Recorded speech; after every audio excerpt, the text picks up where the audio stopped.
आज सुनील तटकरे राष्ट्रवादी काँग्रेसचे प्रदेशाध्यक्ष यांनी एबीपी माझाला एक्सक्लुझिव्ह मुलाखत दिली आणि या एक्सक्लुझिव्ह मुलाखतीमध्ये त्यांनी विलिनीकरणासंदर्भात एक अतिशय महत्त्वाचं भाष्य सुद्धा केलं।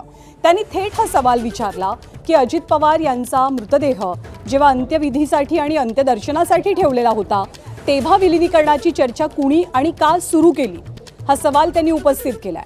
त्यामुळे तटकरेंनी अप्रत्यक्षपणे शरद पवारांचा पक्ष आणि जयंत पाटील यांना लक्ष केल्याचं बोललं जातंय। सुनील तटकरे यांनी एबीपी माझाला आज विशेष मुलाखत दिली आणि त्यांच्या दाव्यानंतर शरद पवार गट नेमकं कसं उत्तर देणार किंवा काय स्पष्टीकरण देणार हे पाहावं लागेल। 17 जानेवारीच्या ज्या बैठकीचा व्हिडिओ हा शरद पवार यांच्या पक्षाकडनं समोर आणण्यात आला त्या बैठकीबाबत सुद्धा सुनील तटकरेंनी भाष्य केलेलं आहे।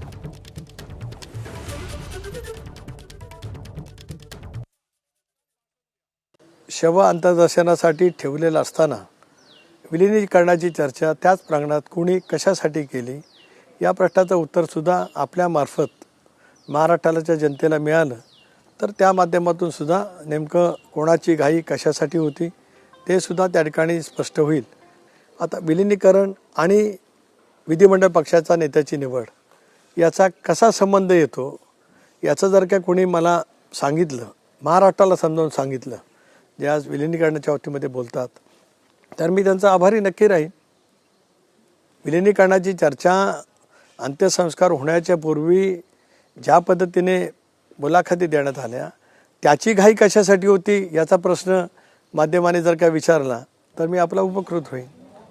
आणि सुनील तटकरे यांच्या वक्तव्याचा रोग जयंत पाटलांकडे असल्याचं बोललं जाते, कारण जयंत पाटील हेच एकमेव नेते होते की ज्यांनी अजित पवारांच्या निधनाच्या दिवशीच विलिनीकरणासंदर्भातलं भाष्य केलेलं होतं। त्यांची अलीकडच्या काळामध्ये ही भूमिका होती की दोन्ही पक्ष एकत्रित यावेत, एकसंघ पुन्हा आपण सगळे व्हावे आणि त्यासाठी माझ्या आणि त्यांच्या बऱ्याच बैठका देखील झालेल्या होत्या आणि त्यानंतर आमच्या पक्षाचे प्रमुख पदाधिकाऱ्यांची आणि त्यांचीही अलीकडच्या काळात बैठक झालेली होती। फक्त या स्थानिक स्वराज्य संस्थांच्या निवडणुका या आपण आघाडी करून लढवाव्यात आणि नंतर त्या बाबतीत आपण निर्णय घ्यावा अशी त्यावेळी आम्ही चर्चा केली।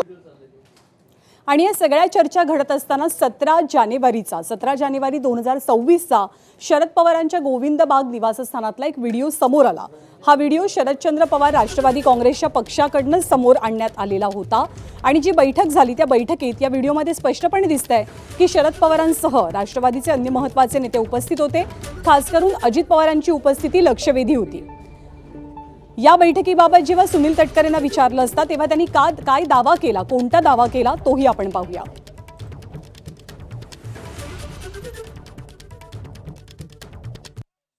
तो जो व्हिडिओ प्रसिद्ध झाला तो बारामतीमध्ये कृषी प्रदर्शन होतं, त्याच्यानंतरच्या बैठकीचा असावा असं माझं मत आहे। माझं मत का, कारण त्यानंतर खुद्द दादाने एक पत्रकार परिषद बारामतीमध्ये घेतली आणि दादानी त्या बैठकीमध्ये जे ठरलं ते त्या पत्रकार परिषदेमध्ये सांगितलं। त्यावेळेला दादांनी स्वच्छपणाने सांगितलं की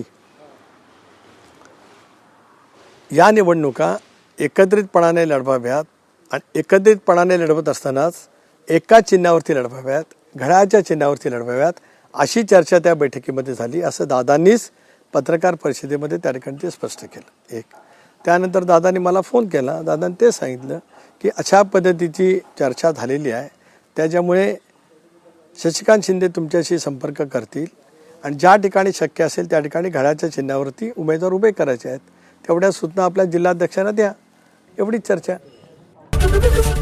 एबीपी माझा, उघडा डोळे बघा नीट।